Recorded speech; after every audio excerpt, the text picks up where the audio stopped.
internet and modern technology, we want to also provide training. That's why we're involved in these two projects. We also have a few projects in the area of health, where we do community HIV sensitization. We do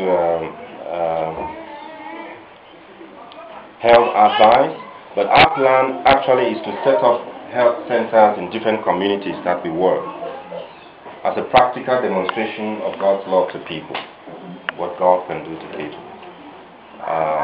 So there are a few projects we plan to set up health centers. We're involved in HIV sensitization.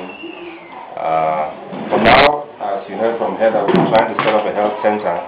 The government has given us strict and really hard conditions.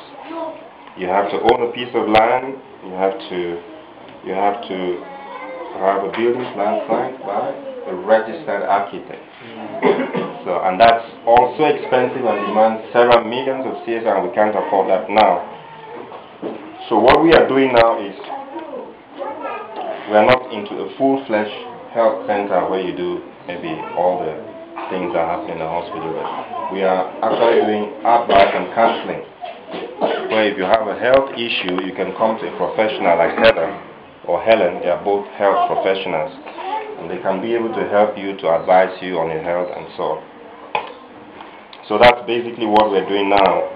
We have basically those two main projects: the health advice, health counseling, and the HIV sensitization under health. We also have a few projects under education. We are concerned about the education of children in our community. So we want to help the children who can't afford, maybe who come from poor homes, to be able to go to school. We have been helping a few, and I think we've been able to help about 30 to 50 children already. We've been doing that in different communities with children who are needy. And we try to provide textbooks, we try to provide uniforms, we try to provide fees where necessary and when we can afford it. But since when Heather came in, she did a research in about 3 villages: Botolo, Bonduma, Upper Bonduma, Lower Bonduma, and so on. And we discovered that one of the most important needs of the children is textbooks. The children can't afford textbooks. Parents may buy 1 or 2, but hardly do you see a school child with, all the textbooks that the child needs. So we decided to set up what we call a community education library.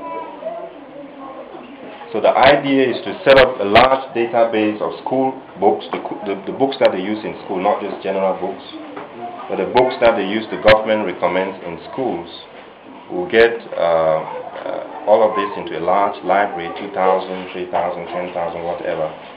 And at the beginning of the year, we will have children that we identify, maybe through the volunteers. They will come and take those books for free.